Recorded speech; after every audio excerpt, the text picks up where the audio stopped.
Voilà, donc nous saluons tous nos frères et sœurs qui nous écoutent, et particulièrement dans ces temps dans lesquels nous sommes. Le titre d'aujourd'hui, Le Roi arrive. Alléluia. Et évidemment, donc, s'il est venu, et nous allons en parler, eh bien, il a promis de revenir. Il a dit, je reviendrai. Donc, 2000 ans ont passé environ, et nous attendons le Seigneur. Les véritables chrétiens au travers de la terre attendent d'un moment à l'autre le Seigneur, d'une semaine à l'autre, d'un mois à l'autre, d'une saison à une autre, d'une année à une autre. Amen. Il peut revenir n'importe quand. Et nous allons particulièrement lire un passage maintenant, donc dans Ésaïe chapitre 9.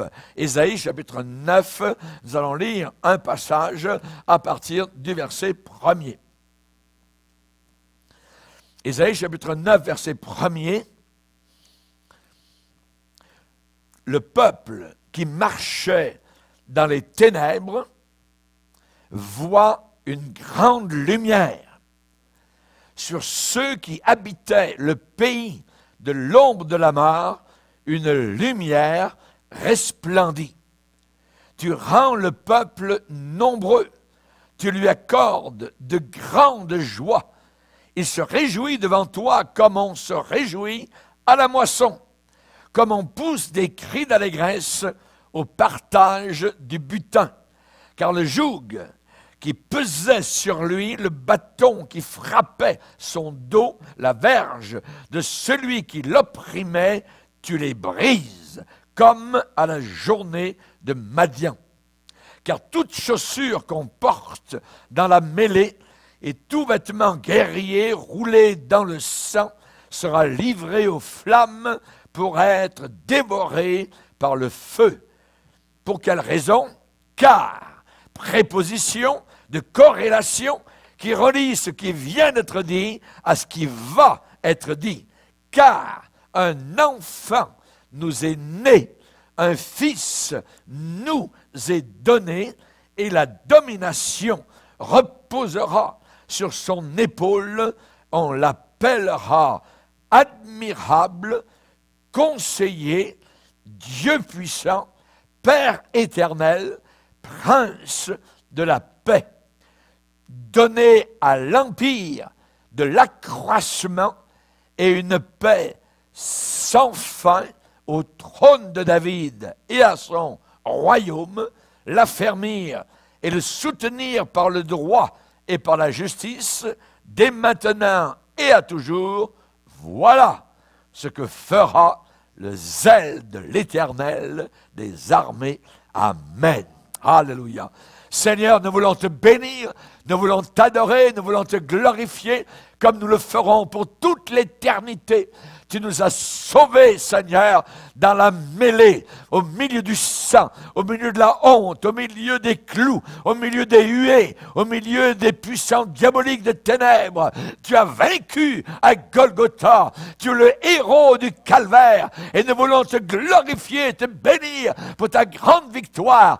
Merci, Seigneur. Ce qui avait été prédit, tu l'as réalisé. Ce qui avait été déclaré, tu l'as fait. Merci, Seigneur. Dans le nom de Jésus, nous te bénissons. Amen et amen.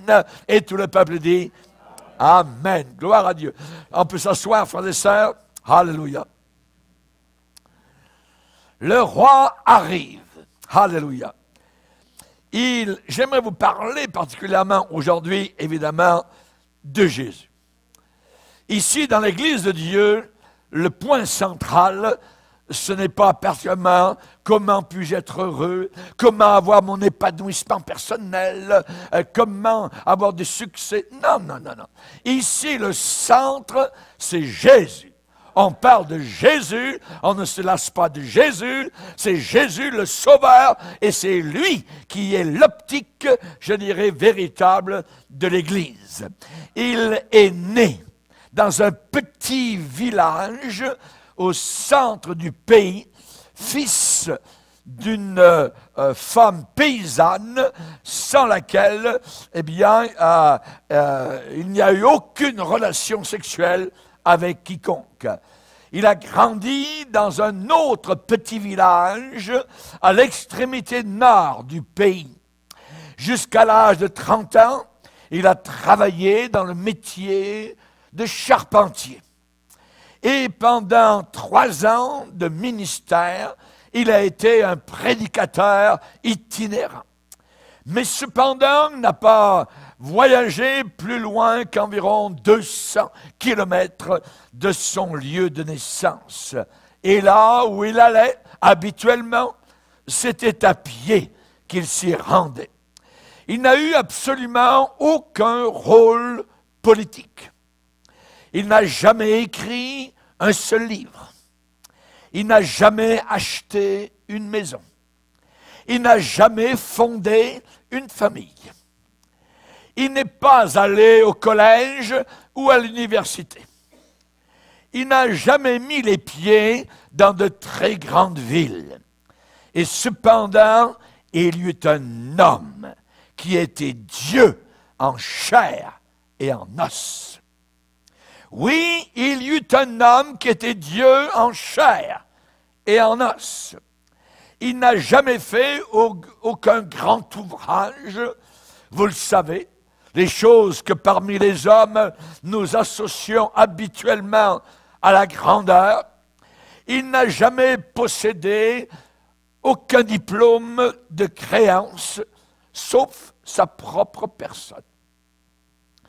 Il n'avait rien à voir avec le monde, sauf d'accomplir le but divin pour lequel il était venu sur terre. Mais alors qu'il était encore jeune homme, la marée de l'impopularité a tourné rapidement contre lui, en sa défaveur.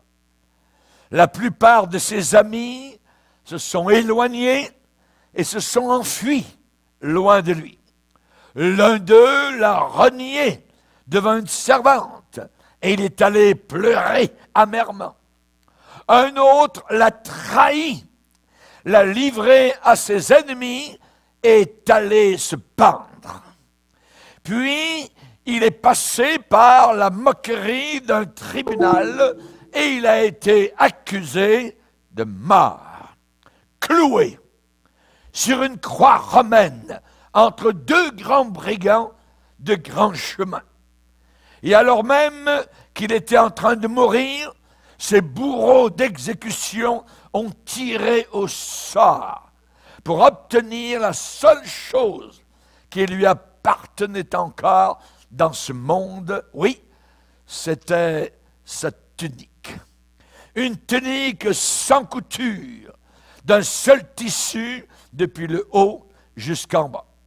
Et après le constat vérifié de sa mort, on l'a descendu de la croix. Il a été placé dans un tombeau emprunté à un ami rempli de compassion. Mais, problème, 3 jours plus tard, ce même tombeau était vide, le corps, le cadavre avait disparu. Depuis lors, plus de 20 siècles se sont écoulés, des siècles qui sont arrivés les uns après les autres, ont passé sous les yeux de l'humanité et se sont écoulés.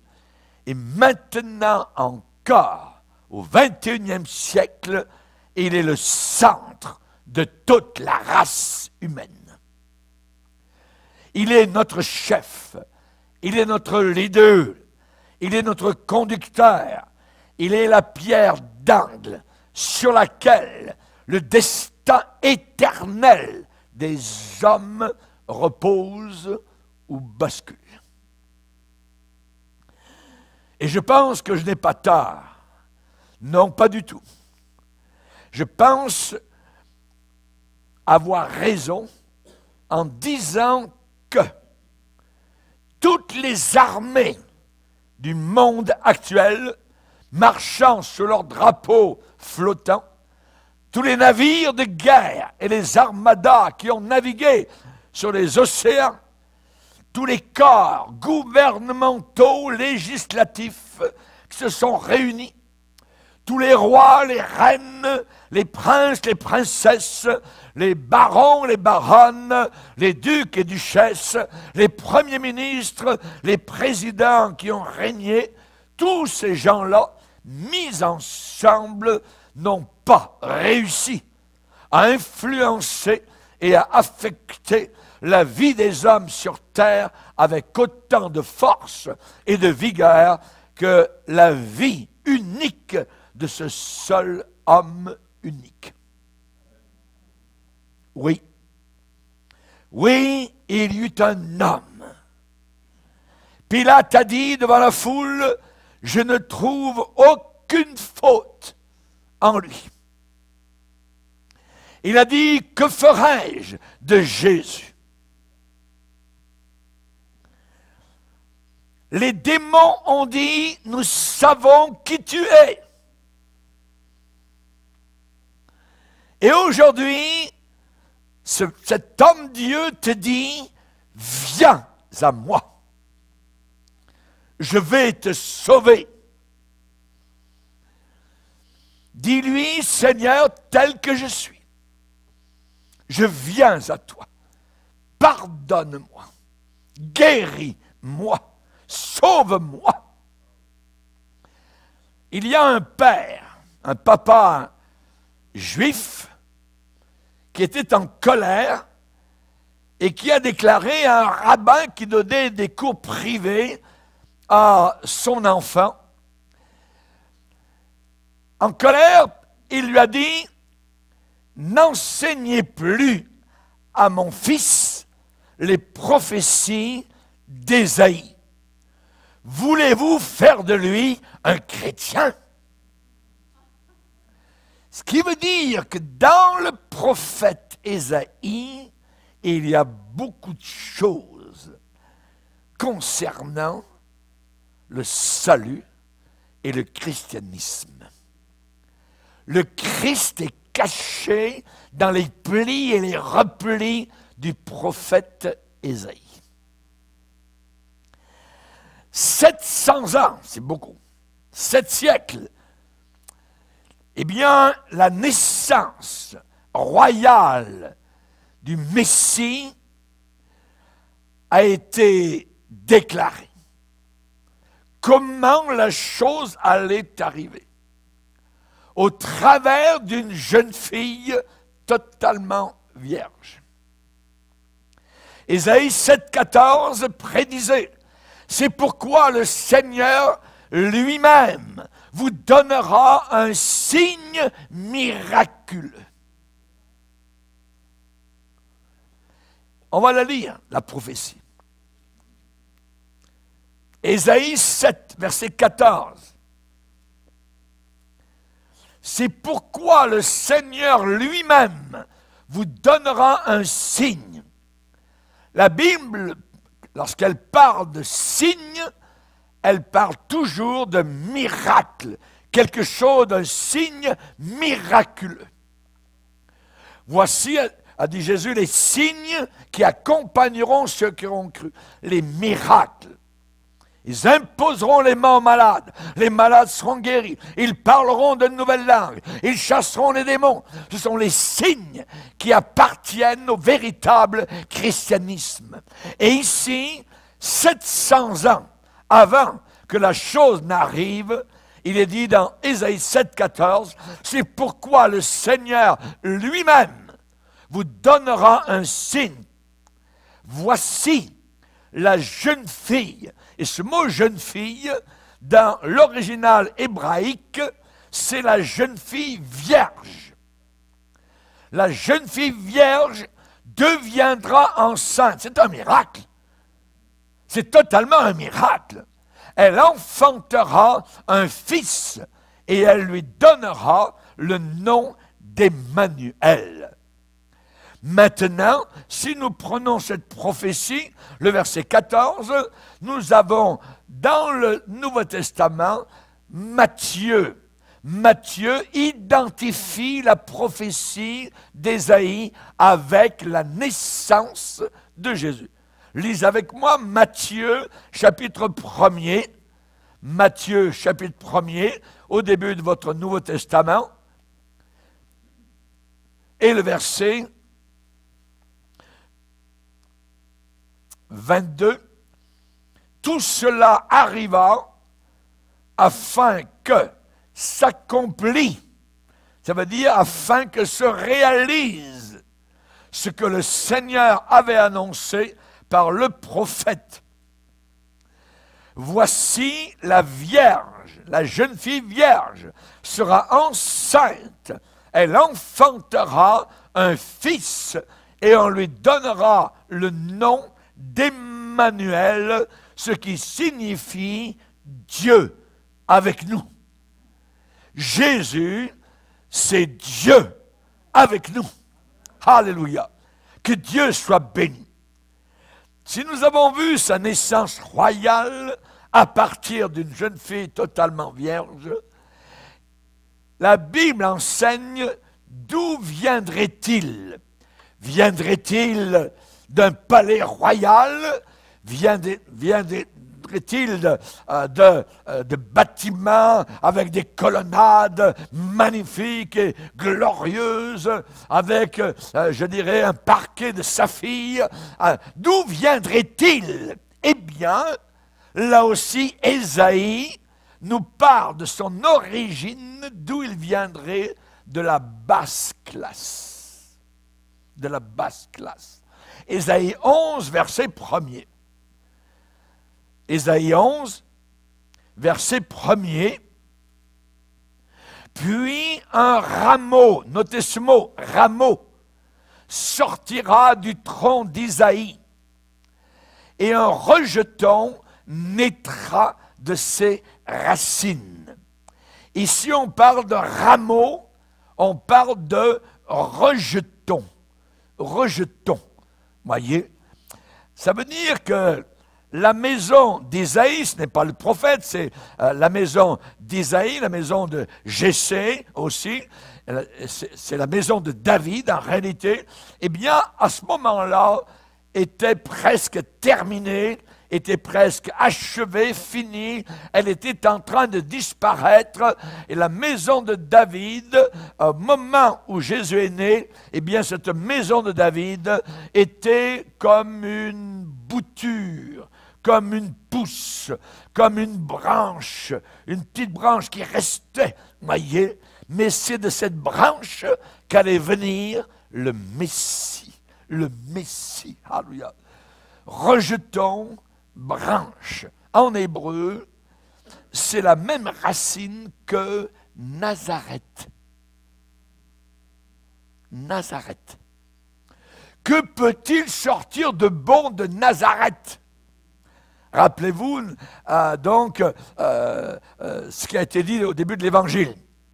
Et dans Ésaïe 53, ce grand chapitre prophétique, en parlant de Jésus, il est dit, il s'est élevé comme une faible plante. Une faible plante. Il s'est élevé comme un rejeton qui sort de la terre desséchée. Il n'avait ni beauté ni éclat pour attirer nos regards et son aspect n'avait rien pour nous plaire. Ça veut dire qu'il fallait marcher selon les Écritures et non pas selon l'apparence extérieure. Son origine de basse classe. Maintenant, les noms. Ésaïe a donné des noms à ce Messie qui allait venir. Et nous revenons encore à Ésaïe, maintenant au chapitre 9 et au verset 5. Ésaïe chapitre 9, verset 5. Car un enfant nous est né, ça ne dit pas un enfant est né, un fils est donné. Ça dit un enfant nous est donné. C'est très important. Ça veut dire un enfant est donné à nous, est donné pour nous. C'est personnel. C'est la raison pour laquelle il a été donné. Car Dieu a tellement aimé le monde qu'il a donné son Fils unique, afin que quiconque croit en lui ne périsse pas, mais qu'il ait la vie éternelle. Et là, il est dit, un enfant nous est donné. Un fils, c'est répété, nous est donné. Et la domination, ça veut dire l'autorité, reposera sur son épaule. On l'appellera, comment allait-on l'appeler? On l'appellera admirable, admirable. Qu'est-ce que ça veut dire admirable? digne d'admiration. Alléluia. Ça veut dire merveilleux. Alléluia. Merveilleux. Il a été le miracle des siècles. Personne n'est né comme lui. Personne n'a vécu comme lui. Personne n'a eu le ministère qu'il a eu. Personne n'est mort comme lui. Personne n'a souffert comme lui. Personne n'a été enterré comme lui. Et personne n'est ressuscité comme lui. Et personne n'est monté au ciel comme lui. Il est unique. Alléluia! Que Dieu soit béni. Il est le miracle des siècles.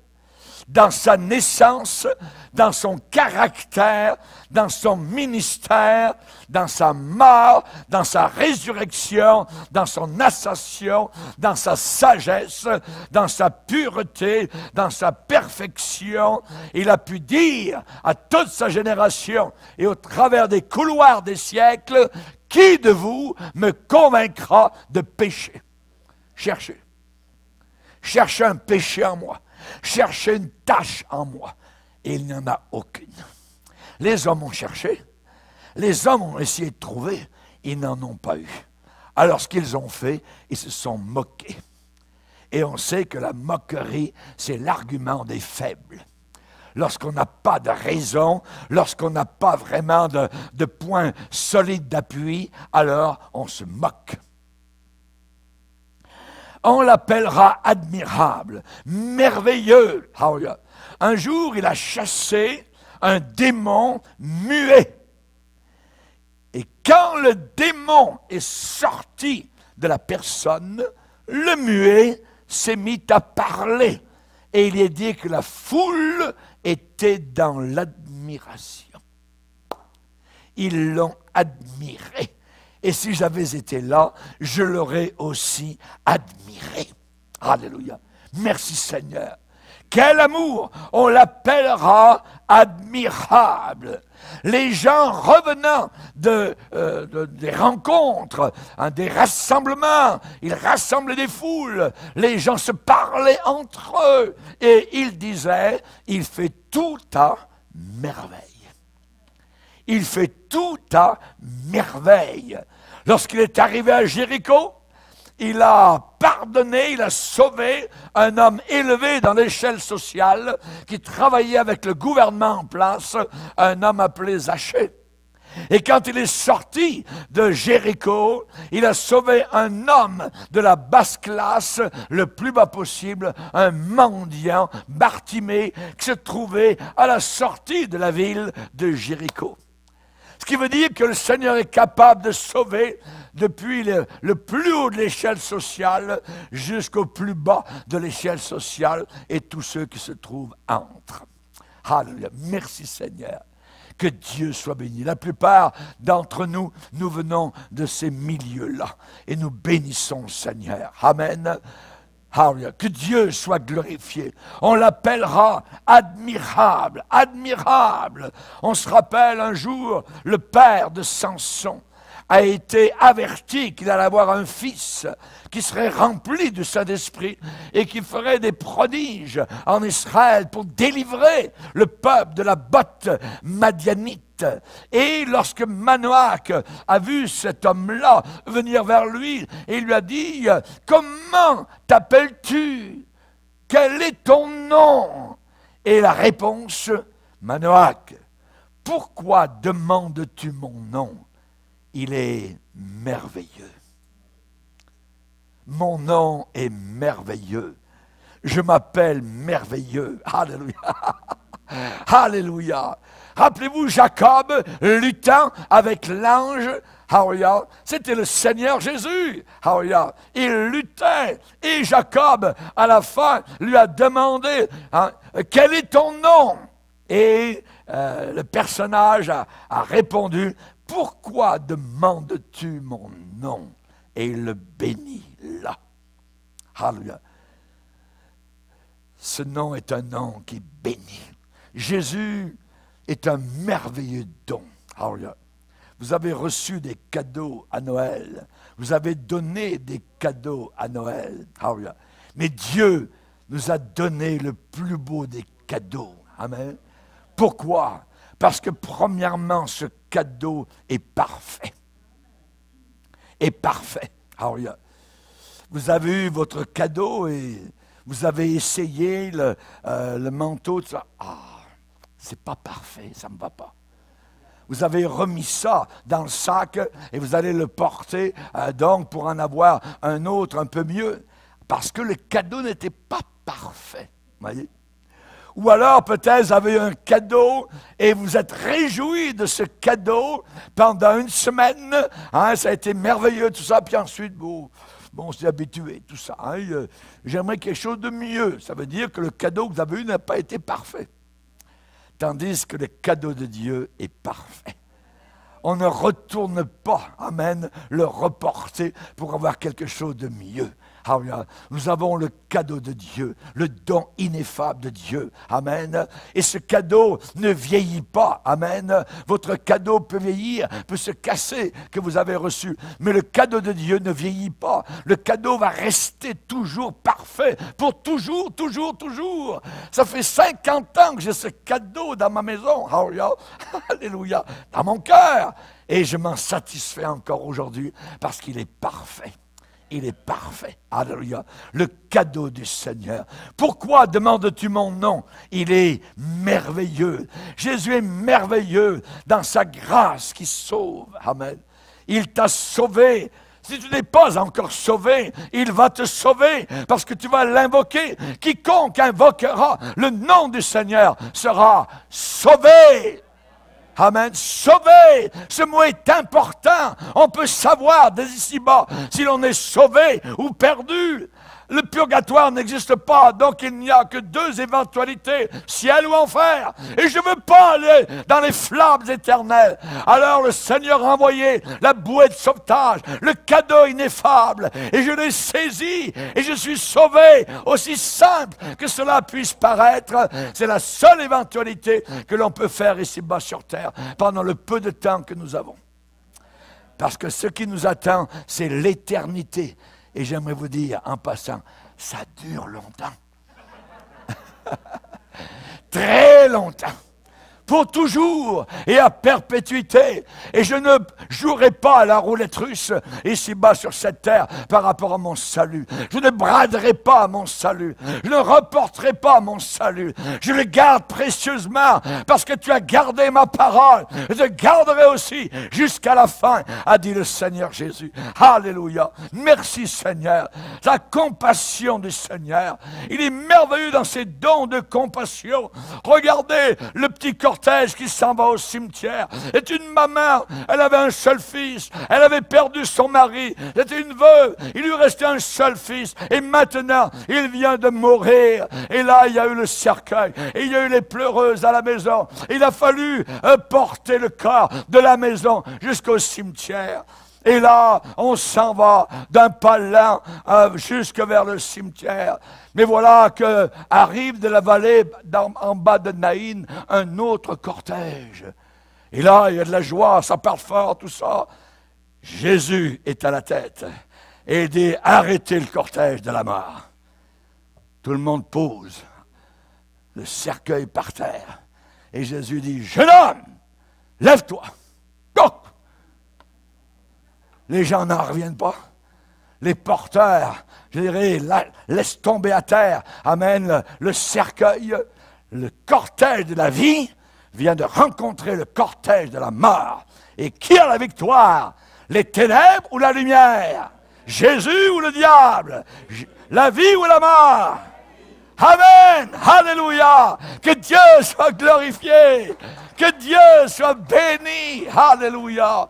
Quelle compassion! Il est merveilleux, il n'y a que lui qui peut faire une chose semblable. Les merveilleux dons du Seigneur, sa grâce merveilleuse. La femme avec la perte de sang, elle est allée voir les médecins, elle a toujours cela qui lui coule sur ses jambes, tout ça. Elle a une perte depuis des années, elle est allée voir, elle est allée chercher son argent, elle a payé des médecins et rien n'y fait. Elle entend parler que Jésus guérit. Alléluia. Elle se dit, je vais quitter ma maison aujourd'hui. Il est en ville. On m'a dit qu'il venait. Je vais toucher le bord de son vêtement. Et quand je vais toucher le bord de son vêtement, je serai guéri. Alléluia. Elle est allée.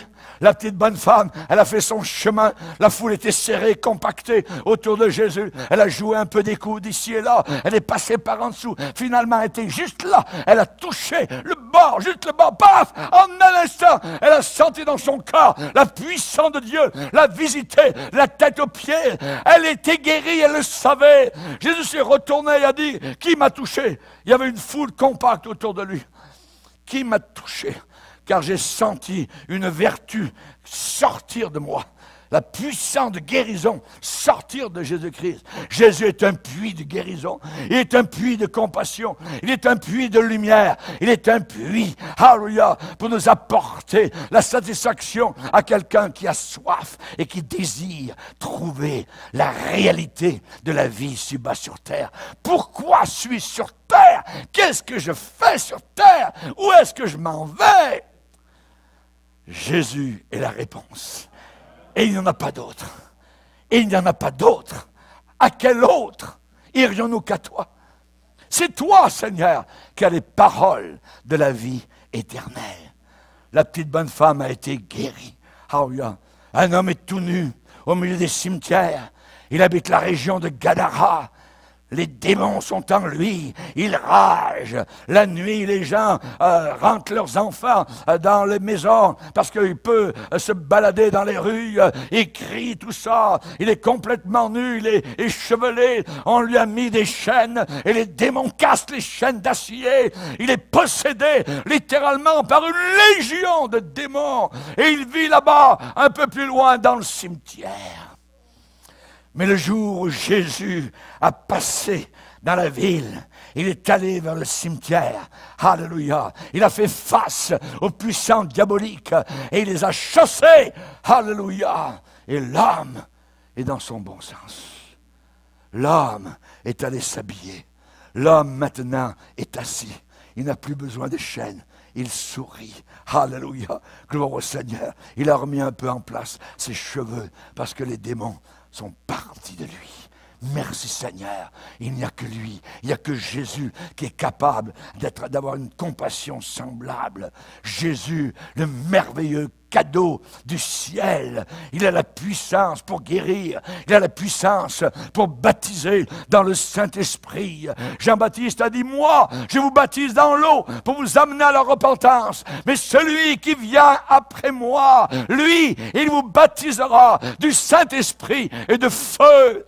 Lui qui vient après moi, il m'a précédé parce qu'il était avant moi. Il est la lumière du monde. Le monde a été fait par lui. Rien de ce qui a été fait n'a été fait sans lui. Il est le Créateur, le Rédempteur, le Sauveur. Il est unique. Il n'y a que lui. Alors donnez votre vie à ce Jésus. Merci Seigneur. Merci Seigneur. Alléluia. Il est capable de préserver. Il est capable de garder. Ce qu'il a sauvé, alléluia, ce qu'il a gagné à Golgotha, c'est notre vie. C'est notre éternité. Et il a pu déclarer, Père, Père, maintenant, je vais te demander quelque chose. Alléluia. Garde ceux que tu m'as donnés afin qu'ils soient comme nous. Lorsque j'étais dans le monde, je les ai gardés en ton nom. J'ai gardé ceux que tu m'as donnés. Garde-les du mal. Ils ne sont pas du monde. Sanctifie-les, mets-les à part par ta vérité. Ta parole est la vérité. Ta parole. Veux-tu connaître quelque chose qui est vrai?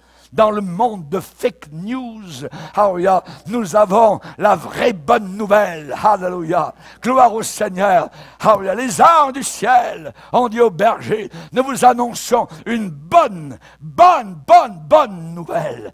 L'évangile, c'est pas mauvais, c'est pas méchant, alléluia, c'est bon, c'est merveilleux, c'est éternel, ça libère de l'obscurité, ça libère des démons, ça libère du mensonge, ça libère de l'impureté. l'impureté, ça libère de l'adultère, ça libère. Alléluia. Notre Sauveur est un libérateur. Alléluia. Il est merveilleux dans sa préexistence. Il n'a jamais eu de commencement.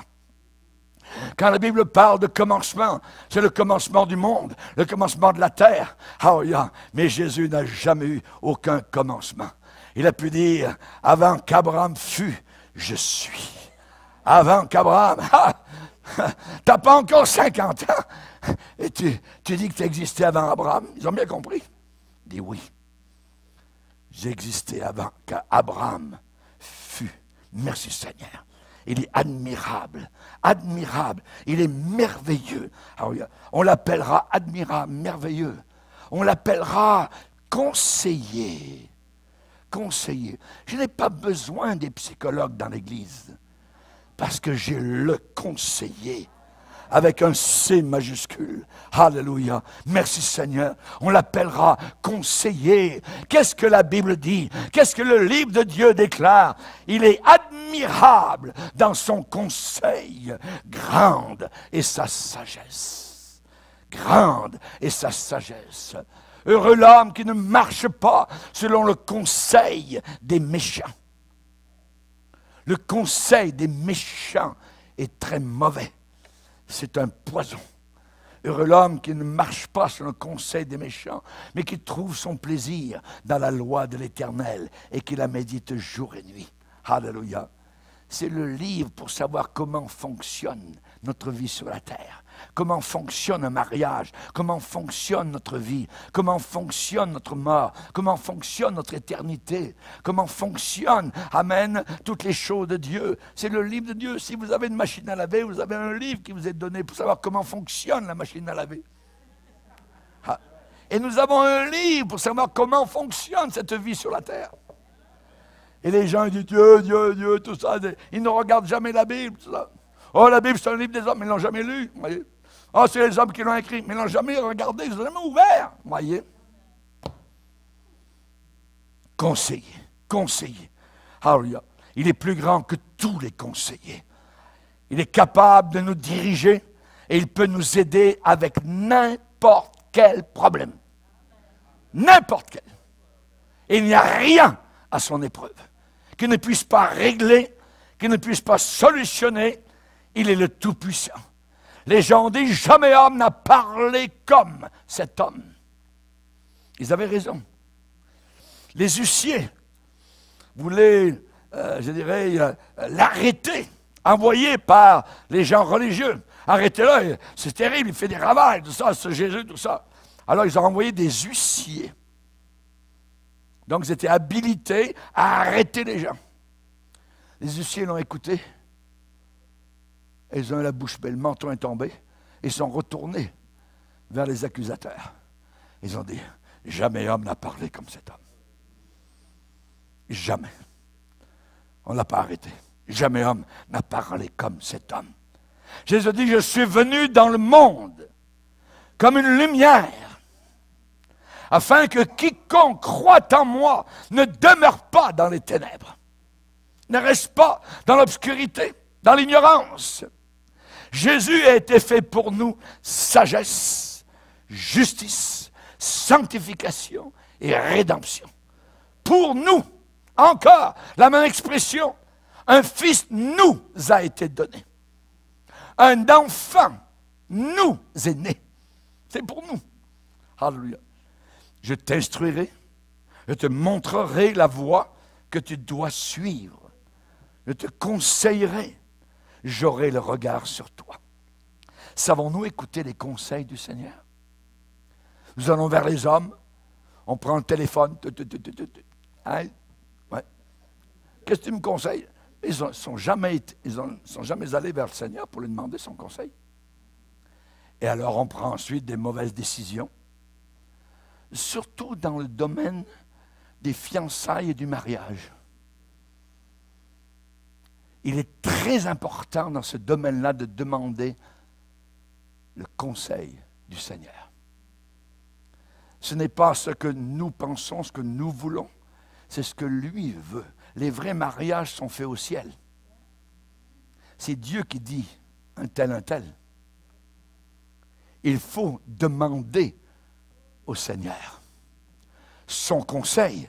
Sinon, vous allez pleurer. Vous, les jeunes gens qui désirez vous marier. Et ceux qui parfois ont été divorcés se sont remariés, ont fait pire que la première fois. Regardez dans Proverbes, premier chapitre.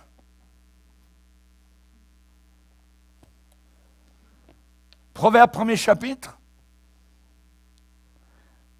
On l'appellera conseiller. Proverbes, premier chapitre, verset 23. Tournez-vous pour écouter mes réprimandes. Voici, je répandrai sur vous mon esprit. Je vous ferai connaître mes paroles. Mais, problème, puisque j'appelle et que vous résistez, puisque j'étends ma main et que personne n'y prend garde, puisque vous rejetez tous mes conseils et que vous n'aimez pas mes réprimandes, écoutez bien, moi aussi je rirai quand vous serez dans le malheur. Tiens, je me moquerai quand la terreur vous saisira, quand la terreur vous saisira comme une tempête et que le malheur vous enveloppera comme un tourbillon, quand la détresse et l'angoisse fondront sur vous. Alors ils m'appelleront et je ne répondrai pas. Rappelez-vous le cas de Saül. Il a invoqué le Seigneur, mais comme il était tellement rétrograde, apostat, Dieu ne l'a même pas répondu. Alors ils m'appelleront, je ne répondrai pas. Ils me chercheront, ils ne me trouveront pas. Parce qu'ils ont haï la science de Dieu. Et qu'ils n'ont pas choisi la crainte de l'Éternel. Parce qu'ils n'ont pas aimé mes conseils. Et qu'ils ont dédaigné toutes mes réprimandes. Alors, ils se nourriront, verset 31, du fruit de leur voix. Et ils se rassasieront de leur propre conseil. C'est terrible. On l'appellera conseiller. Nous avons un conseiller. Et c'est le Seigneur. Nous avons besoin d'avoir la crainte de Dieu dans nos cœurs. Et aujourd'hui, comme l'Église s'est éloignée du Seigneur, et qu'on n'entend plus ses conseils, et qu'on ne veut plus les conseils de Dieu, alors on a placé nos fameux psychologues à l'intérieur de l'Église. Et l'Église, elle est psychologisée, elle est complètement brainwashée par les psychologues. C'est pas ça qu'on veut. Ce que nous voulons, c'est le psychologue par excellence qui s'appelle Jésus. Le conseiller par excellence qui s'appelle Jésus. C'est lui, Seigneur, j'ai besoin de tes conseils. Mais pour entendre les conseils de Dieu, il faut passer du temps devant lui pour écouter ses conseils. On l'appellera conseiller. On l'appellera Dieu puissant. Dieu puissant. Alléluia. C'est lui qui a la puissance pour soutenir la personne faible. Dieu puissant. Pas Dieu. Il n'est pas uniquement Dieu, il est Dieu puissant. Power. Il a de la puissance, de l'autorité. Il n'est pas seulement homme, le Seigneur Jésus. Il est Dieu. Il est Dieu. Il est Dieu. Monsieur le pape, rappelez-vous que Jésus est Dieu. Vous les musulmans, rappelez-vous que Jésus est Dieu, le Créateur. Dans Colossiens, il est déclaré, car en lui, en Jésus, habite corporellement, ça veut dire réside dans un corps humain, toute la plénitude de la divinité. En Jésus, caché sous la peau humaine, réside toute la puissance de la divinité. Il est Dieu. Il est Dieu. Il n'est pas venu pour nous punir. Il est venu pour nous sauver. Nous les pécheurs. Que vous ayez péché un petit peu ou beaucoup, ça n'a aucune importance.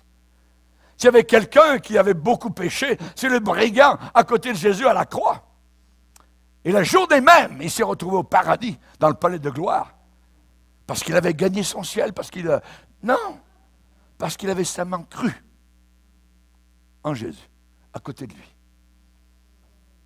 C'est ça l'Évangile. J'ai donné ma vie pour cet Évangile totalement gratuit.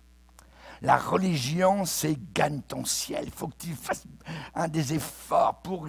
Tu vas le gagner, tu vas y arriver, tout ça. Non, tu n'y arriveras jamais. Jamais. Parce qu'il a fallu une croix. Si vous pouvez vous sauver par vous-même, alors, excusez-moi, mais je vais faire quelque chose. Je vais essayer d'enlever la croix, mais j'y arrive pas. Parce que l'Église, elle a la croix. Et la croix vaincra. Et si on enlève la croix, à ce moment-là, vous êtes perdu. Si vous pensez aller au ciel par vous-même, par vos bonnes œuvres, parce que vous êtes gentil, bon, tout ça, vous allez en enfer. On va au ciel parce que quelqu'un d'autre a payé pour nos péchés. Alléluia. Gloire au Seigneur. Je n'irai pas au ciel parce que je suis un prédicateur. Non, absolument pas. Il y a beaucoup de prédicateurs qui sont en enfer. Parce qu'ils ont joué sur les deux, ils étaient des hypocrites, c'était des vrais saints, on aurait quasiment pu mettre une lumière autour de leur tête dans l'église, et puis à l'extérieur, c'était des pourris, des sales, des adultères, tout ce que vous voulez. Dieu puissant. On l'appellera Dieu puissant. Jésus n'a pas regardé comme une proie à arracher d'être égal avec Dieu. Il n'était pas un sous-dieu, il n'était pas un petit Dieu, comme les témoins de Jéhovah l'ont marqué. Au commencement, dans leur Bible, c'est marqué, dans Jean 1er chapitre, verset 1er, dans nos Bibles, il est dit, au commencement était la parole était avec Dieu, et la parole était Dieu. Et dans la Bible des témoins de Jéhovah, c'est marqué, et la parole était un Dieu, avec un petit D minuscule. Ils ne croient pas à la divinité de Jésus-Christ. Tous les témoins de Jéhovah vont en enfer. Tous. Tous. Jésus dit, si vous ne croyez pas ce que je suis, vous périrez tous également. C'est la Bible qui déclare, ce n'est pas moi qui déclare. C'est très sérieux l'Évangile. Jésus dit, le Père et moi, nous sommes un. Et les Juifs ont bien compris qu'ils se prenaient pour Dieu. Hey, tu te prends pour Dieu? Tu es un imposteur, tu es un démon. Il était Dieu, en chair. Inimaginable. Voilà toute l'histoire de Noël.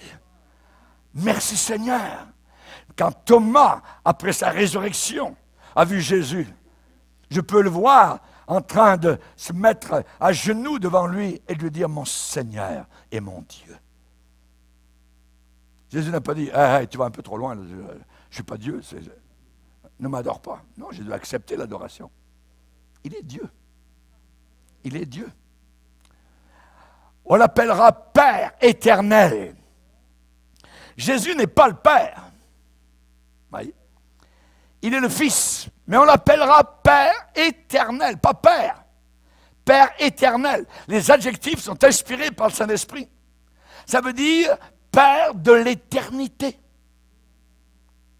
Il est le Padre de l'éternité. Le Christ n'est pas le Père, voyez. Il est le Fils, mais le Père et lui sont un. On l'appellera Père de l'éternité. Ça veut dire que c'est lui qui a tout fait, qui a toujours existé. Je ne peux même plus prêcher, je suis comme bloqué parce qu'il est Père de l'éternité. On remonte à des temps inimaginables, voyez. Celui qui m'a vu, a dit Jésus, a vu le Père.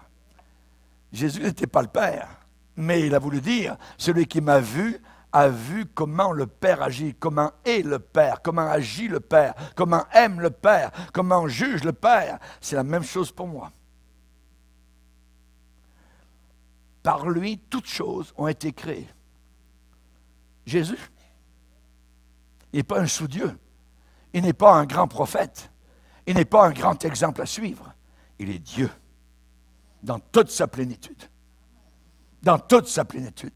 Il est l'architecte de tout l'univers entier. La Bible dit bien dans Hébreux 11, 3 que Jésus, eh bien, c'est par lui que le monde a été formé. Et il soutient maintenant toute chose par sa parole puissante. La planète Terre est placée dans le vide. Vous n'avez pas le vertige? Vous ne sentez pas le vide autour? On est sur le vide. On est absolument sur le vide. Qui soutient tout ça? Pourquoi la Lune ne vient pas frapper contre la Terre? Pourquoi le Soleil est placé à une distance bonne pour qu'il ne brûle pas la Terre et pas assez loin pour qu'on gèle? À la bonne distance. À la bonne distance. Il soutient toute chose par sa parole puissante. C'est par cette parole puissante que nous tenons. Alléluia. Uniquement. Merci Seigneur. Gloire à Dieu. On l'appellera Prince de la paix. Il est notre paix. C'est la raison pour laquelle les païens sont étonnés dans les temps dans lesquels nous sommes, où tout le monde panique, tout ça, puis qu'on va vivre, tout ça, puis ils vont couper l'électricité, puis ils vont couper le gaz, puis c'est terrible, on ne pourra plus vivre. Attends, t'es chrétien ou t'es un païen? Hein? Il est notre paix.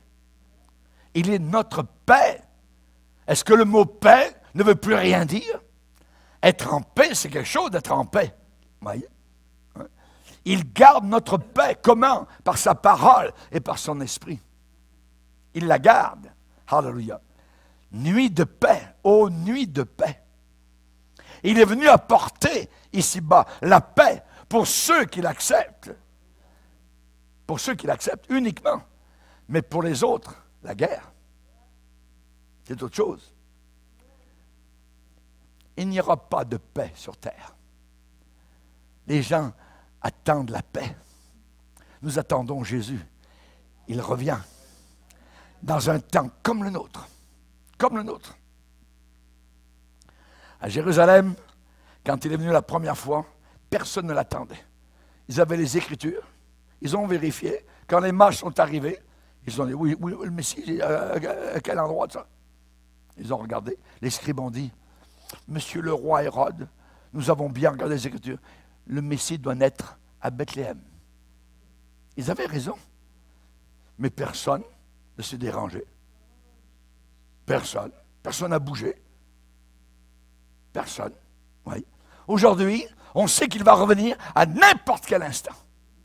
Est-ce que le monde bouge en disant, hey, hey. Est-ce que l'Église bouge? Non, elle dort. Les vierges folles dorment. Il n'y a que les sages qui sont sur le qui-vive, sentinelles.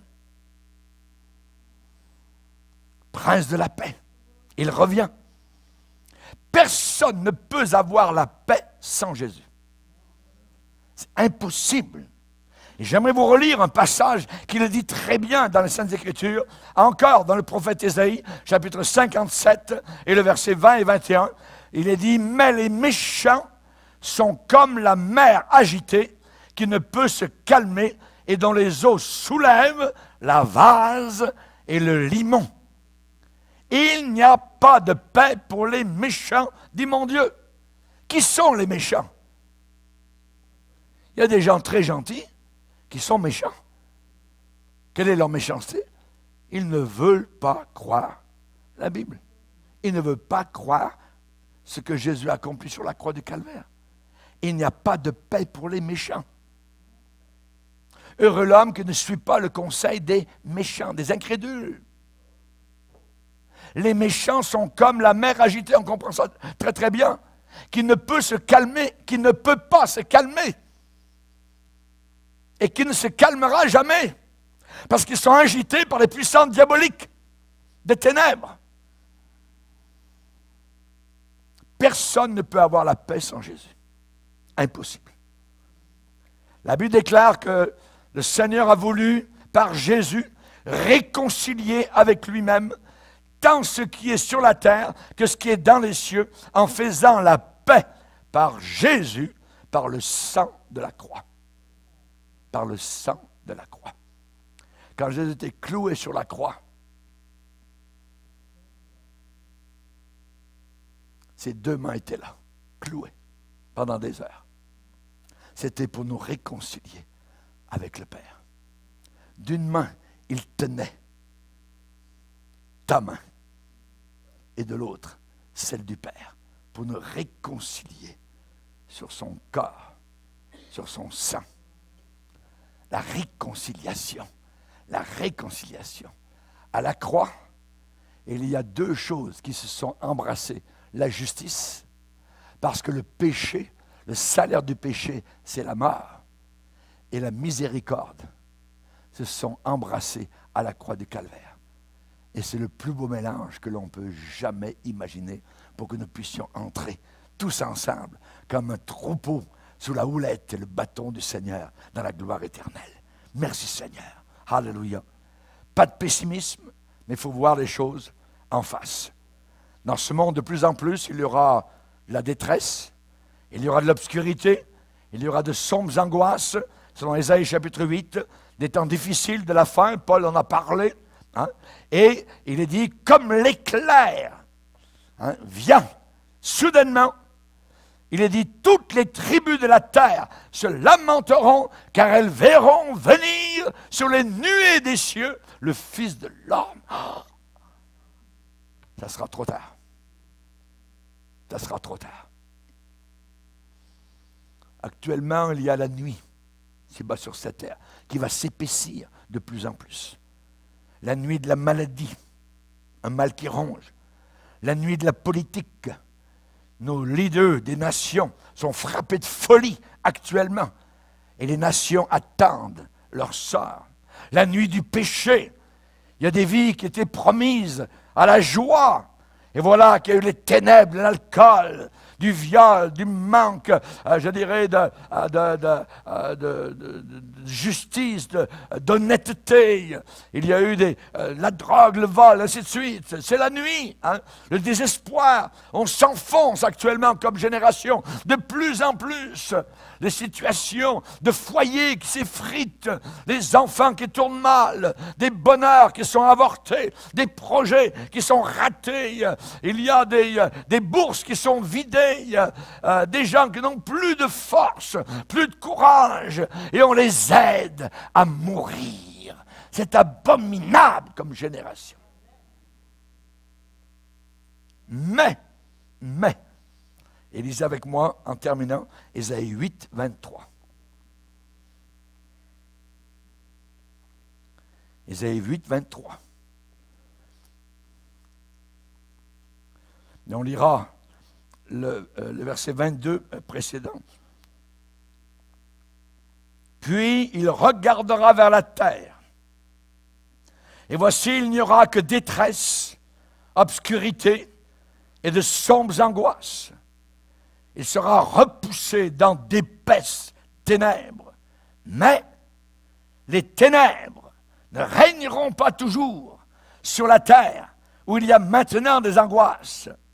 Si les temps passés ont couvert d'opprobre les pays de Zabulon et le pays de Nephtali, les temps à venir couvriront de gloire la contrée voisine de la mer au-delà du Jourdain. Pourquoi? Verset 5 du chapitre 9. Car un enfant nous est né, un fils nous est donné, la domination reposera sur son épaule, on l'appellera admirable, conseiller, Dieu puissant, Père éternel, prince de la paix. Amen. Baissons nos têtes et prions. Seigneur, nous te bénissons. Nous te glorifions dans l'adoration, la louange, la reconnaissance, car nous ne manquerons de rien. Nous ne manquerons de rien, car tu es notre berger. Nous ne manquerons pas de repos, Seigneur, car tu l'as promis. Nous ne manquerons pas de fraîcheur, car tu es la source d'eau vive. Nous ne manquerons pas de force, parce que tu restaures notre âme. Nous ne manquerons pas de direction, car tu nous conduis. Nous ne manquerons pas de courage, car tu es avec nous. Nous ne manquerons pas de réconfort, car tu nous consoles constamment. Merci, Seigneur. Nous ne manquerons pas de santé parce que tu restaures et guéris notre corps. Nous ne manquerons pas de joie, Seigneur, parce que nous avons un bonheur permanent et éternel déjà au fond de notre cœur. À toi soit toute la gloire au nom puissant du seul, de l'unique Jésus de Nazareth. Amen et amen. Et tout le peuple dit Amen. Alors, levons-nous ensemble devant le Seigneur.